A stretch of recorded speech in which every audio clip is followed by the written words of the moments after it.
아주 복잡하고 어려운 지문이라고 판단됩니다. 여러분들이 과학 풀면서 막 너무 괴로워하고 힘들어하는 학생들 이야기를 들으면 좀 안타까워요. 조금 더 신중하게 그리고 조금 더 차분하고 냉정하게 문제를 풀어보세요. 지문도 신중하게 읽으시고. 그러니까 일단 부담스러워하고 심리적으로 거부감을 느끼고 그러면 잘할 수가 없어요. 선생님이 푸는 걸 내가 과외처럼 이렇게 차근차근 읽으면서 설명해 줄 테니까 선생님과 비슷하게 해보세요. 선생님은 이렇게 말로 설명하고 하니까 시간이 좀 오래 걸리고 그런데 여러분이 이 방법을 스스로 한다면 훨씬 더 빠르게 해결할 수 있을 거예요. 이 4월 학평, 4월 모의고사가 엄청나게 길어요. 길고 정보 내용도 무척 많아요. 그러니까 막 다 외워야지 이런 생각을 할 필요 없어요. 이해하고 읽고 굳이 다 외울 필요가 없습니다. 범주, 그 문단에서 뭘 다루고 있는지 어떤 과정인지를 손으로 끊고 그 부분에 표시만 하고 그렇게 가볍게 읽어도 됩니다. 그리고 필요하면 내가 읽고 이해한 내용을 바로 문제에 적용해서 풀 수 있는지 뭐 그런 것도 활용해 보시면 돼요. 지금 제가 한번 보여드릴 텐데요. 이 문제만큼은 여러분이 좀 활용을 하셔야 됩니다. 그래프 자체가 뭘 나타내는지를 좀 보실 필요가 있어요. 여기에 보면 처음 보는 단어가 있을 텐데 뭐 산소 분압 이런 단어가 있고요. 산소 해리곡선 이런 말도 있고요. 헤모글로빈의 산소 포화도 이런 말도 나와 있어요. 이런 것도 미리 참고해서 이 내용이 무엇과 관련이 있을까? 이 내용을 이 그림의 내용을 지문의 무엇과 연결해서 어떤 지문을 읽을 때 이 그림을 활용할까? 이렇게 한번 생각해요. 그림은 힌트니까요. 그리고 1번 문제도 이왕이면 읽으면서 바로 치워버리는 방식으로 푸는 것이 유리하긴 합니다만 여기서는 특정한 범주나 내용들이 선명하게 드러나는 형태는 아니라서 나중에 다시 돌아가서 풀어도 상관은 없어요. 하지만 시간이 조금 오래 걸릴 가능성은 있겠죠. 자, 42번도 특정 부분에 주목할 것을 요구하고 있는 문제니까 그것도 참고해 보시고요. 43번은 전체를 읽고 내용을 이해하는 건데 그렇게 많이 어렵지는 않습니다. 일단 지문으로 가죠. 자, 첫 번째 문단을 여러분이 먼저 읽으세요. 천천히.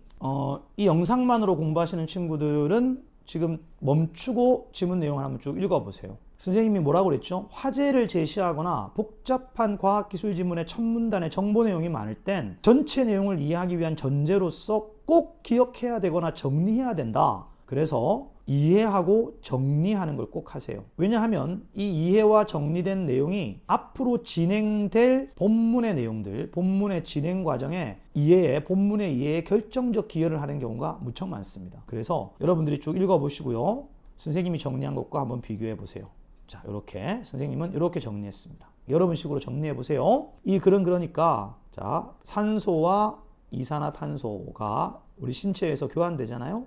그 과정을 설명하고 있어요. 폐혈액을 통과한 산소가 심장으로 갔다가 신체 조직에 산소를 공급하고 신체 조직의 노폐물로 이산화탄소가 다시 심장으로 와서 폐로 가고 폐에서 몸 밖으로 배출된다라고 있고요. 이걸 선생님이 연결해 보면 산소의 이동 경로, 이산화탄소가 배출되는 경로 이런 겁니다. 그리고 산소는 주로 동맥혈관, 동맥혈, 이산화탄소는 정맥혈관, 정맥혈이라고 있고요. 또 하나 중요한 과학 용어 개념이 있어요.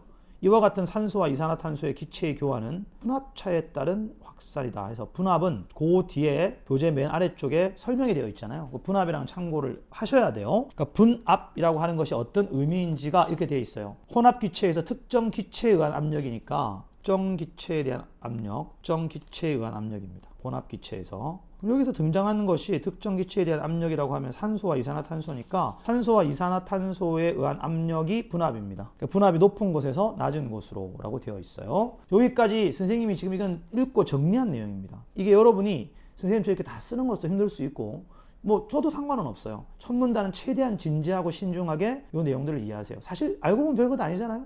바깥에 있던 공기가 우리 폐로 들어와서 심장으로 갔다가 신체 조직으로 동맥혈관을 타고 동맥혈이 쫙 보내지면서 산소가 공급되고 그렇게 해서 이제 이산화탄소는 어떻게 나와요? 혈액을 통과해서 심장으로 갔다가 폐로 가서 몸 밖으로 하고 내뱉는 거죠. 우리가 내뱉는 숨에는 이산화탄소가 많겠죠. 들이마시는 호흡에는 산소를 들이마시는 거죠. 이런 것들이 산소가 들어오고 이산화탄소가 배출되는 호흡의 과정이 우리 신체에서 어떻게 움직이는지를 설명하는 거고 그렇게 움직이는 혈관의 종류와 이걸 이야기하고 혈액을 이야기하고 있는 거예요. 이걸 선생님 정리한 것처럼 이걸 해보세요, 여러분. 그럼 그 다음부터 좀 쉬워져요. 물론 외우려고 하지 말고 이해하고 바로 풉니다. 폐포 내의 산소 분압, 이제 앞부분을 알아야 돼요. 분압, 폐포 내의 산소 분압이 이만큼이에요. 그 주변에 있는 모세혈관, 정맥혈의 산소 분압은 이 정도예요. 분압은 높은 곳에서 낮은 곳으로 흐릅니다. 따라서 폐포에서 폐포를 둘러싼 모세혈관의 정맥혈로 확산되죠. 이해되시죠? 너무 간단합니다. 바로 이어지잖아요. 위의 내용에서. 이때 산소가 풍부해진 혈액은 심장을 거쳐, 이거 위에 나와요. 심장을 거쳐. 보이시죠? 이미 그러니까 앞부분을 잘 이용하면 도움이 되죠. 심장을 거쳐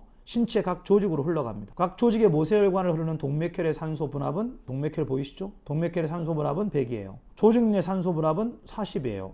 그럼 분압이 높은 데서 낮은 데로 가니까 동맥혈에서 조직으로, 산소 조직으로 확산되겠죠. 얼마나 간단합니까? 그러니까 폐포 내의 산소가 이렇게 흘러서 조직으로 확산되는 과정이 나와 있구나. 그 다음 산소를 방출한 혈액은 심장을 거쳐 다시 폐로 흘러가는데, 이제 뭐 이산화탄소처럼 이렇게 이산화탄소가 배출되는 과정처럼. 근데 산소는 물에 대한 용해도가 작아 혈장에 용해된 상태로 운반되는 양은 폐에서 조직으로 운반되는 산소의 1.5%에 불과하고 98%는 이게 폐에서 조직으로 운반되는 산소가 어떻게 운반되는지를 보여줘요. 혈장에 용해되는 건 1.5%고 대부분 헤모글로빈과 결합해서 산소 헤모글로빈 형태로 운반됩니다. 지금 정리해 볼까요? 분압에 따른 산소의 확산과 운반 방법인데요. 분압에 따른 산소의 확산 과정이 들어있더라. 또는 원리, 분압에 따라. 조직으로 운반되는 산소는 어디에서 주로 어떻게 운반되냐? 혈장에 용해된 상태, 산소 헤모글로빈, 헤모글로빈과 결합한 상태. 이 정도만 기억하면 되는 아주 간단한 문단입니다. 물론 이제 이렇게 읽으면서도 여러분 자신감이 탁 생기고 풀 것 같은데 40번 같은 문제를 살짝 봐도 되는데 뭐 그때그때 봐가면서 문제를 푸는 것은 나쁘지 않습니다. 예를 들어 40번에 5번은 지금까지 읽은 내용과 객관적 정보 사실 확인으로도 틀렸어요. 40번에 5번이 평균적으로 조직 내의 산소 분압이 46이라고 되어 있어요. 여기선 조직 내의 산소 분압이 40이라고 나와 있어요. 쪼전하다고 하지 마시고요. 이렇게 문단 읽고 내가 잘 정리한 내용으로 가볍게 지울 수 있는 게 없는지 하면서 문제를 단순화시키다 보면 보여요. 그러면 40분에 5번 하나를 지워도 심리적으로 훨씬 안정이 될 수 있죠. 자, 길고 복잡한 지문의 3분의 1을 끝냈어요. 이제 우리가 아까 그림 문제 활용했던 것과 연관지어서 이렇게 복잡한 지문도 선생님과 함께 풀어보죠. 근데 최소한 여러분들은 글의 흐름은 알 수 있겠죠. 그죠? 어떤 걸 알 수 있어요? 항상 글쓴이가 지금 뭘 설명하는지, 무슨 이야기를 하는지 잘 생각해 보세요. 여러분 식으로 한번 정리해 볼까요? 자, 호흡을 통해서 신체 내에 산소가 들어와서 어떤 과정을 통해 어떻게 운반되는지, 그 산소가 신체 내 조직으로 확산되는 원리, 그리고 산소 확산, 조직 내 신체 조직으로 확산되는 원리와 과정에 대해 설명하고 있어요. 그죠? 이렇게 이해를 하셔야 돼요. 근데 아까 첫 문단을 보면 산소뿐만 아니라 이산화탄소 이야기도 하고 있잖아요. 이산화탄소는 산소와 반대 방향으로 해서 몸 밖으로 배출되는 건데 이것도 나오지 않을까요? 원리와 과정이 아마 나올 거예요. 그죠? 원리와 과정이 나올 텐데 가장 기본적으로 여러분이 아시고 있어야 될 건 분압이라는 거죠. 자, 분압에 따라서 분압이 높은 곳에서 낮은 곳으로 이렇게 흘러간다. 그 과정과 절차가 너무 복잡하고 혼란스러우니까 내가 번호를 붙여 정리하거나 아니면 바로바로 확인해서 지울 걸 지우겠다 이런 생각하면서 편안하게 한번 읽어보세요. 이게 신체 내에서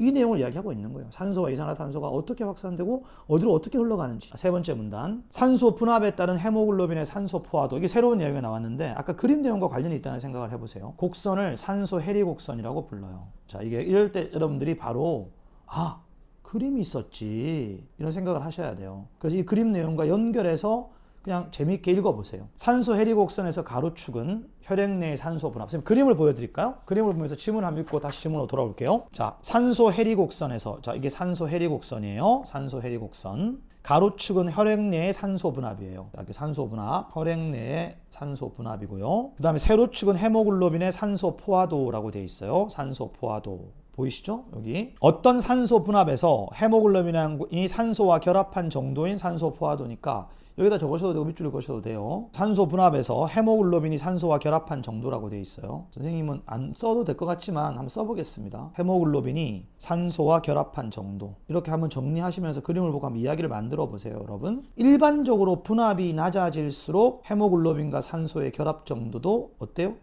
낮아지죠. 분압이 높아지면 산소와 헤모글로빈의 결합 정도인 산소 포화도도 높아지죠. 이렇게 정리를 하라고요. 별로 어렵지 않잖아요.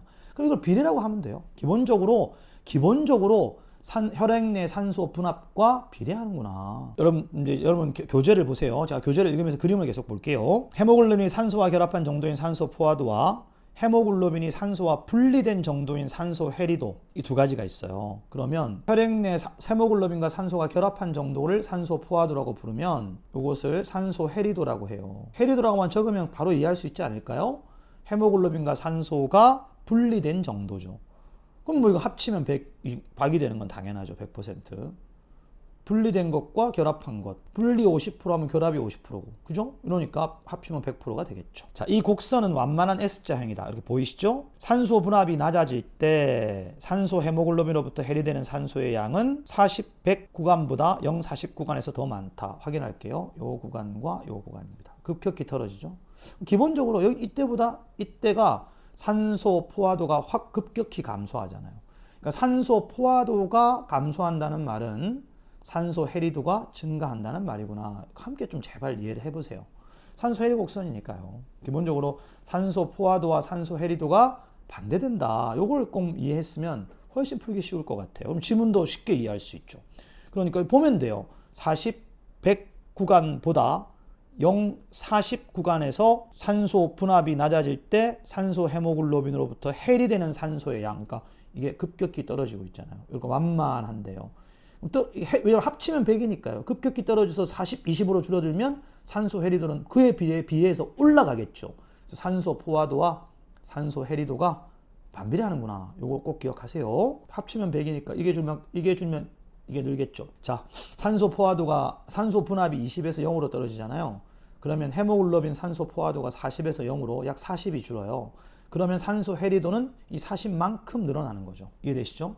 자, 이렇게 이해를 하고 가셔야 합니다. 자, 그럼 더 읽어볼게요. 헤모글로빈의 산소 친화도가 나왔어요.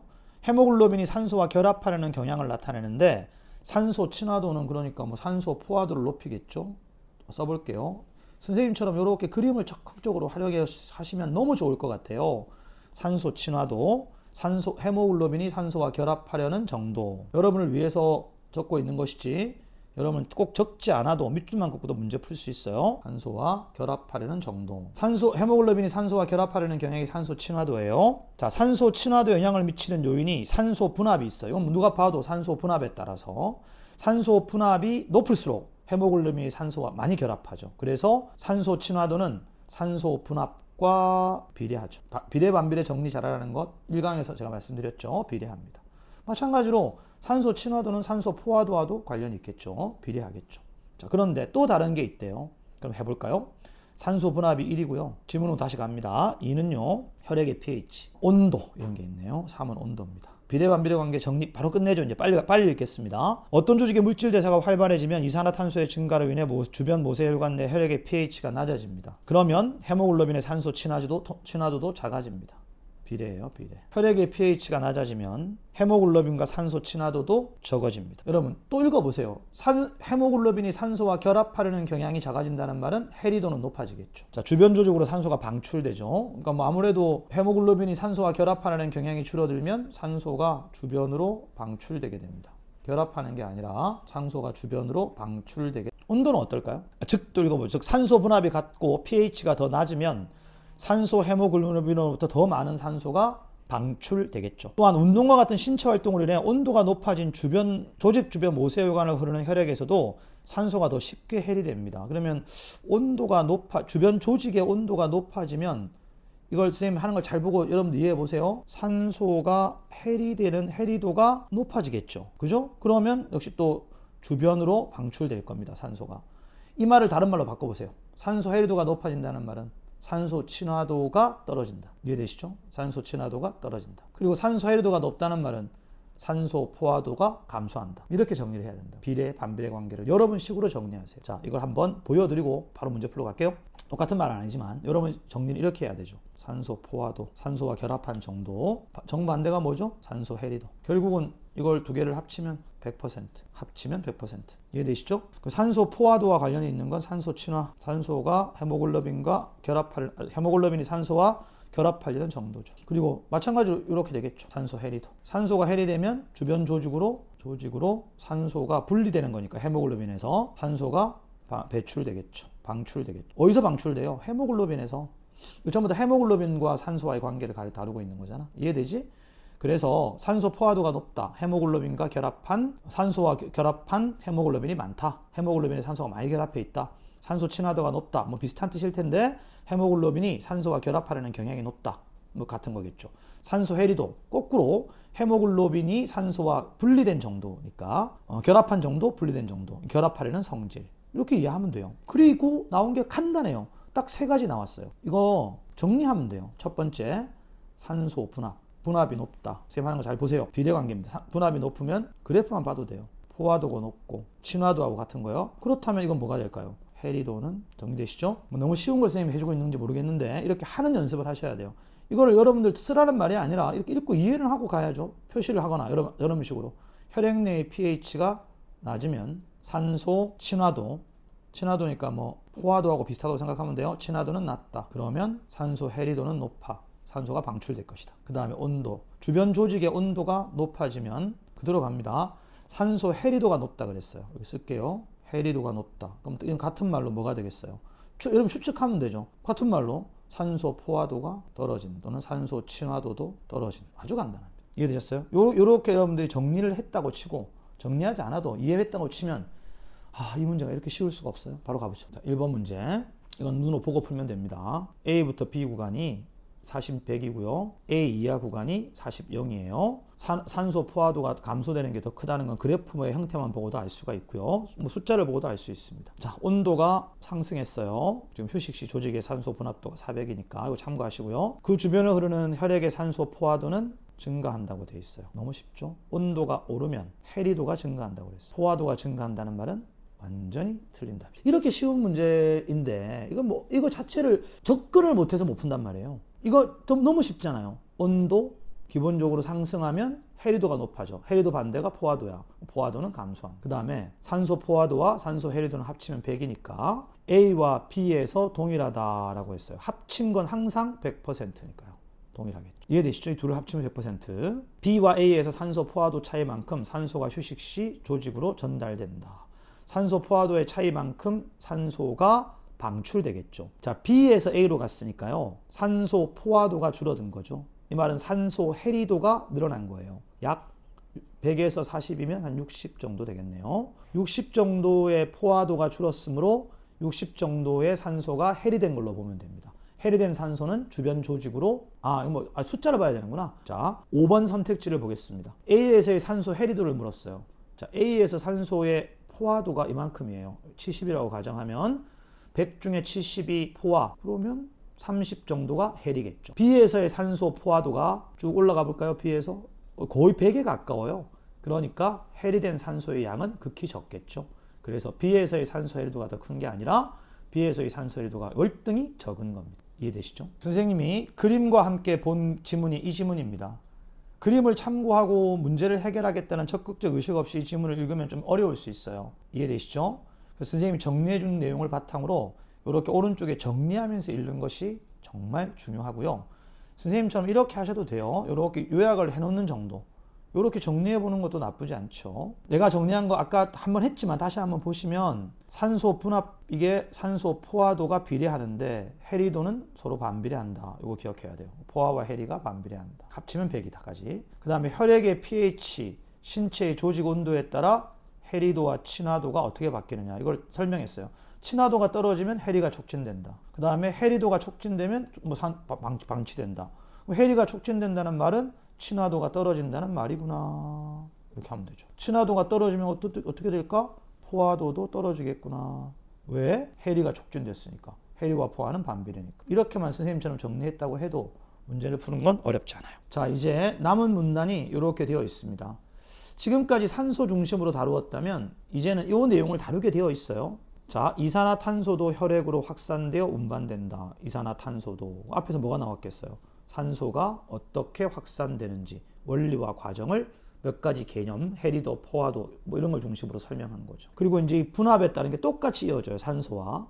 그래서 이산화탄소의 분압은 평균 이것이고 동맥혈이 이거니까 여기서 동맥혈로 확산되고요. 그리고 조직에서 폐로 운반되는 이산화탄소의 약 7%는 용해됐고 23%는 헤모글로빈과 결합. 그리고 카르바미노 헤모글로빈 형태가 되고요. 그런데 합쳐봤자 30%밖에 안 돼요. 그죠? 그리고 그 다음 문단으로 가면 이렇게 이어져요. 70%의 이산화탄소는 탄화수소 이온 형태로 운반된다 하고 여기서부터 여기까지 운반 과정을 설명해 주고 있어요. 이게 끝이거든요. 마지막 문단. 선생님이 이렇게 좀 복잡하게 정리하긴 했지만 이런 과정과 구조로 글의 흐름을 이해하시면 나머지 문제를 다 풀어요. 예를 들어 여러분 헷갈릴 만한 한 문제가 있다고 많이 가정을 하면 그건 뭐 앞뒤 정보를 합쳐서 문제를 푸는 건데 자, 잠깐 볼까요? 자, 가장 쉬운 문제죠. 이산화탄소는 대부분 탄화수소 이온 형태로 운반돼요. 그래서 4번이 틀렸습니다. 그러니까 문제가 상당히 쉽죠. 근데 여러분 어렵다는 건 이런 걸 거예요. 산소 분압은 조직을 지나면 낮아진다 그랬어요. 그러니까 산소 분압이란 게 기체 자체가 가지고 있는 분압이잖아요. 산소는 조직을 지나면서 확산되어 가죠. 그러니까 당연히 낮아지겠죠. 산소와 헬이 되니까. 똑같아요. 폐포를 지나면서 이산화탄소도 기본적으로 혈액에서 폐포로 이동해요. 이산화탄소가. 그럼 혈액 내에 이산화탄소의 양이 줄어들죠. 그러니까 분압이 낮아지죠. 똑같아요. 혈액 내에, 가혈액 내에 산소 양이 줄어드니까 분압은 낮아지죠. 왜? 산소는 조직으로 가고 이산화탄소는 폐포로 가니까요. 이해되시죠? 이것만 아시면 4번 문제가 너무 쉬우니까 여러분이 별 어려워하지는 않을 거예요. 나머지는 다 객관적으로 답을 쉽게 찾을 수 있는 문제들이죠. 다음 43번 문제를 어렵게 풀었는지 참 궁금합니다. 어렵다고 생각해서 그런 게 아닐까요? 거의 보기 안에 모든 답이 들어있어요. 바로 정답만 확인하고 여러분들 한번 보세요. 자, 봉지에 입을 대고 호흡을 하게 했는데요. 그 이유가 이산화탄소가 부족해서라고 입문문들에 나와 있어요. 그리고 기본적으로 봉지에 입을 대고 호흡을 한다는 건 새로운 산소가 아니라 배출된 기체를 다시 호흡하는 거예요. 기본적인 흐름과 내용을 보면 당연히 몸에서 노폐물이 되어 배출된 건 이산화탄소예요. 그럼 그 봉지에는 이산화탄소로 가득 차게 될 겁니다. 그러니까 더 적은 양의 이산화탄소라는 말은 타당하지 않아요. 이산화탄소가 혈액 내에 부족해서 생기는 문제를 해결하기 위해 봉지에 입을 대고 호흡을 했으니 이산화탄소가 많이 있어야겠죠.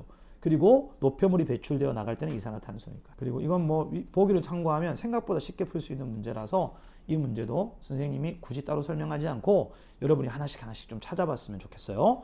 3문제 정도만 풀어드리겠습니다. 나머지 뒷부분에 남아있는 걸 읽고 반드시 풀 수 있는, 마지막 문단까지 읽어야 풀 수 있는 문제가 하나 있으니까 거기까지도 신중하게 선생님의 도움을 참고해서 더 풀어보시길 바라요. 힘내시고요. 필요한 게 있으면 선생님이 더 차근차근 설명해 드리겠습니다. 다음 시간에 보겠습니다.